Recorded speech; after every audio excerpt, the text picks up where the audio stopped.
All right, friends, Peggy Hall back with you from thehealthyamerican.org. I am going to dissect a few minutes of Governor Josh Green Do Deal's press conference. And I do want you to notice that he's got the Band-Aids on again. He's got yellow Band-Aids. I've done a couple of videos about that before. He has a housing program that also has yellow Band-Aids as the logo. So I find that very interesting. What I also find interesting is that no reporter has ever asked him why he's wearing these Band-Aids and why they migrate from different fingers and why they're different colors. So that's just a little bit of an aside. We are going to hear the governor answer the question about the Victims Fund. And let's tune in here. I'm interested in accountability here and this compensation fund that you're envisioning to avoid litigation. The state is a party to litigation. It's a defendant in litigation. Yes. So is the county, so is HECO, all these folks are you seeing a system that somehow avoids litigation? And how do you have a system like that? First of all, how does it work? Where's all the money coming from? And two is, how do you ensure that ultimately people are held accountable? Because that's what the process of litigation is about.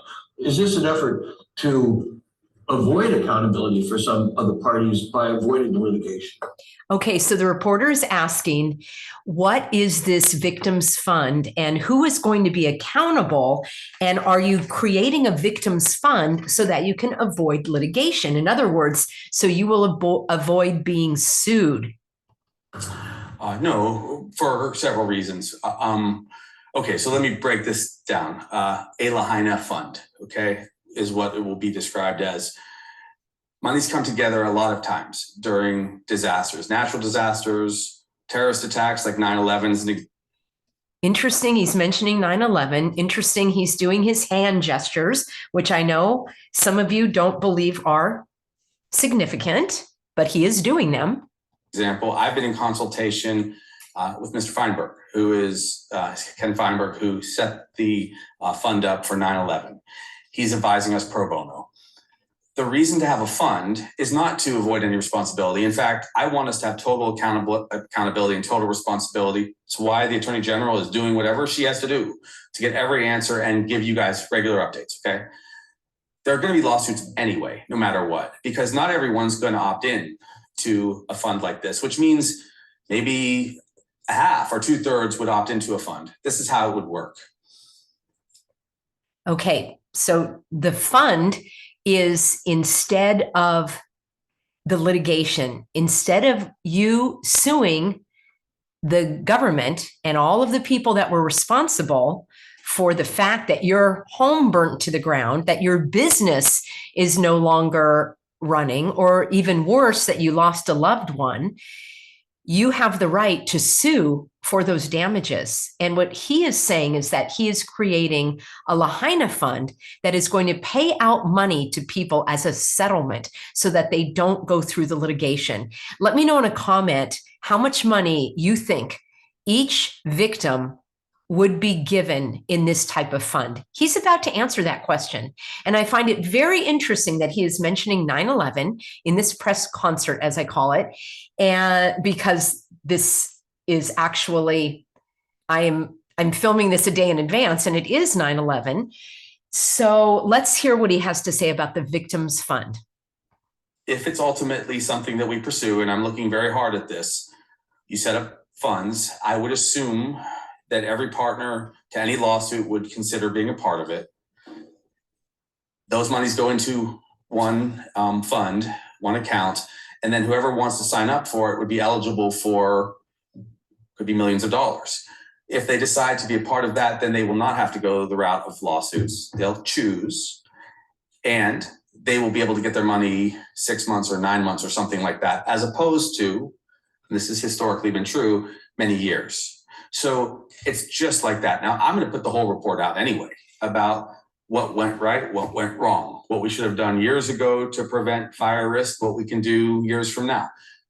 But this gives people an opportunity. Usually it's millions of dollars per individual.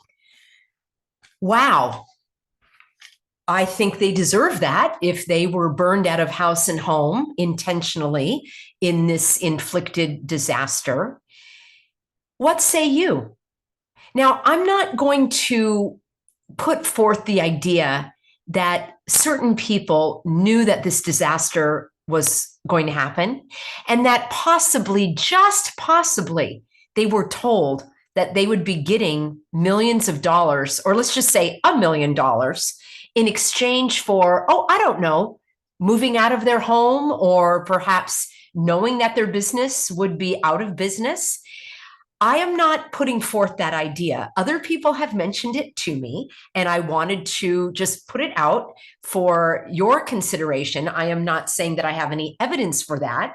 It certainly would be an interesting twist to the story, wouldn't it, if certain people knew that they were going to get this kind of money. And let's just say that you were renting a place and you were presented with this opportunity of not suing the government, and you suddenly got enough money where you could purchase your own home or maybe go into business. Now, I might be going a little too far afield here, friends, and I realize it, but I do want to share with you all of the possibilities surrounding this. Now, I'm kind of amazed that I actually am agreeing with the governor in a certain way that, yes, the lawsuits can go on for a long, long time. I think there are people still suing and getting their going through the legal process, 20 years later or 22 years later from 9/11.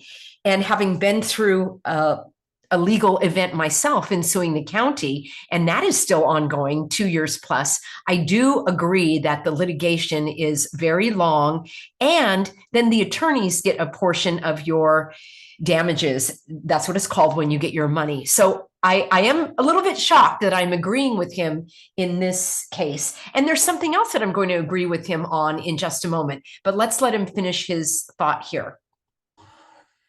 And they may want that. They may want that. But I would never tell someone not to pursue litigation if that's the road that's better for them. I will say this. The reason the fund may very well be good is because people can get, in that circumstance, if we do this right, a settlement right away, and they won't have to pay 35% of whatever settlement they get to an attorney in Los Angeles or New York or Chicago, okay? They will get all of their money for themselves. I'm still going to report total responsibility and accountability anyway.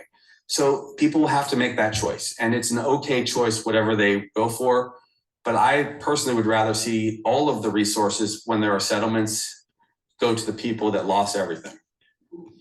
All right, that is very interesting. I would love to hear your comment. Now, let me move up just a little bit here, because there is something else that shockingly I agree with him on. And we're going to go up a little bit about what he is calling the predators that are coming in to Maui. And not just the real estate predators, but also the attorneys. So let's listen in to what he has to say about that, shall we?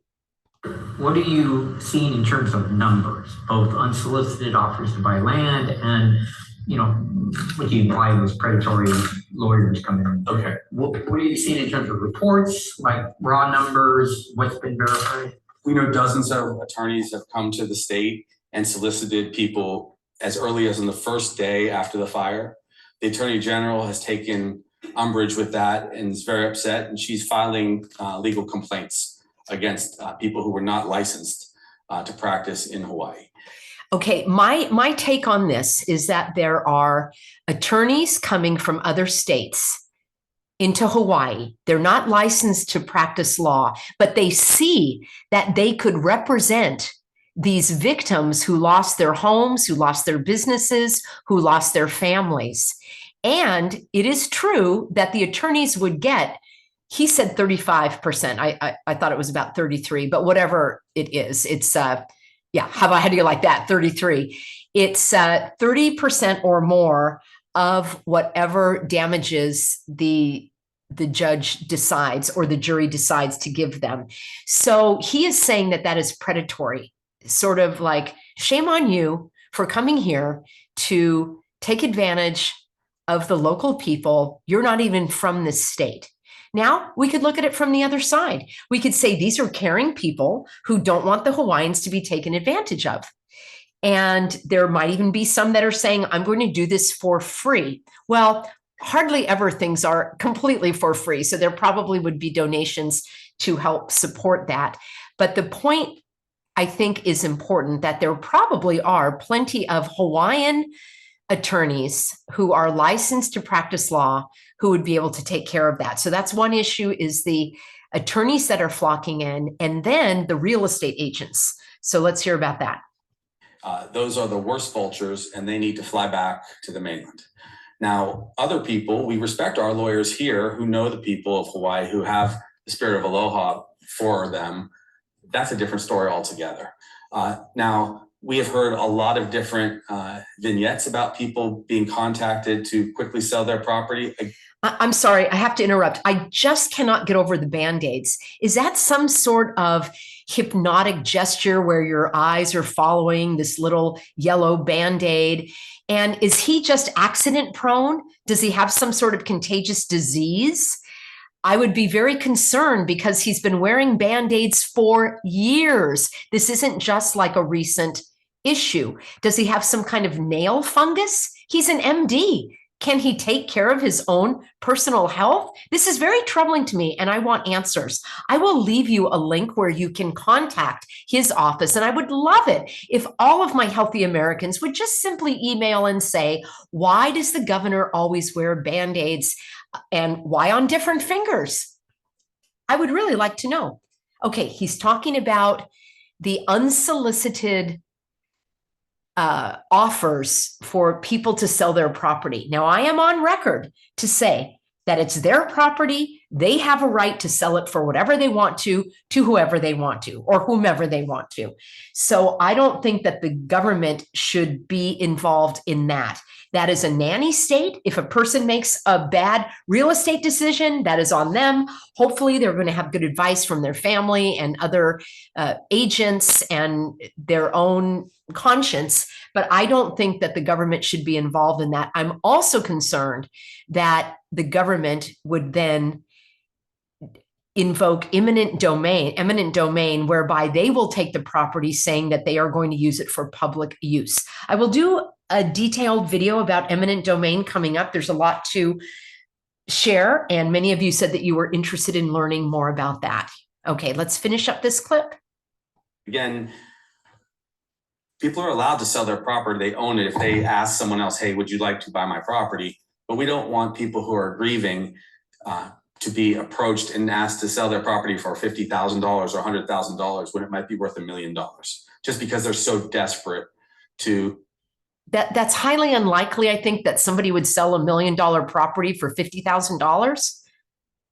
Is that just me? To handle a mortgage payment, or so desperate to pay for a funeral. That's why it's predatory. I think there are going to definitely be prosecutions against some attorneys who have behaved in this way. And I will also point to Judge Cahill, who I want to commend, who immediately stepped in and cautioned attorneys from the mainland that they better follow our rules and better treat our people in a proper way, or else they cannot expect to be given, I think it's, forgive me for not using the right legal term, given privileges to practice law in our state. It is not a small number. Basically, a lot of people view these kind of crises as the lottery. And that is the very worst way to approach it. I do have my attorney general here if we wanted to get some more specifics. Okay, that was the point that I wanted to make. And I am going to fast forward a little bit to the attorney general as I finish up this clip. And you are going to see how bizarre this is. Well, let me just run up here. So we're going to go up to about 24 minutes. And yeah, this is kind of weird. She's going to do something, and then he's going to do something. And let's listen in here. Opportunity to share what their experience was. This is about the investigation. Are you going to be investigating the local people? And she says that, yes, she will be doing that. In terms of not lawyer or I I hadn't actually planned to focus on HECO at this point because, pardon me, our focus is really what did state and county officials do and what actions did we take during that period? Okay, so he asked about, are you going to be investigating HECO, which is the Hawaiian Electric Company? Now, what I want to, wait for this, all right. So I already showed you that Josh Green Deal has Band-Aids on his fingers. He must be ill or have some kind of disease or fingernail fungus or something or other. So now she coughs, right? The COVID cough, coughs into her sleeve, as all young children now are taught to do that. We used to cough into Kleenexes and things. I guess that's no longer sanitary. The governor hands her a cup of water. Okay, so she just coughed.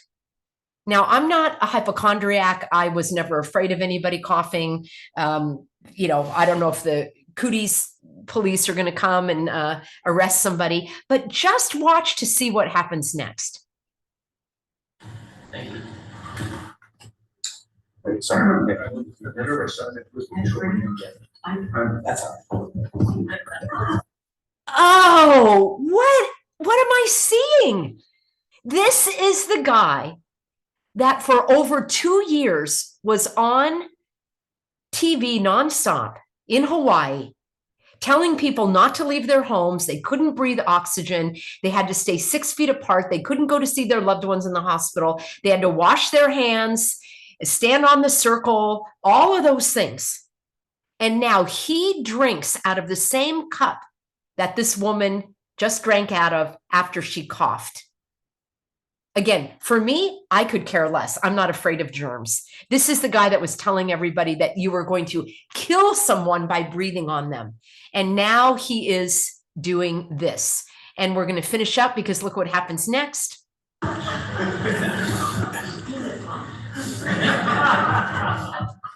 Oh, isn't this funny? We're laughing about all of the people that died and the homes that were burnt out and the businesses that were lost, the families that were isolated, the lives that will never be the same, the children that are not back in school. Isn't this just the funniest thing that we're going to chuckle about?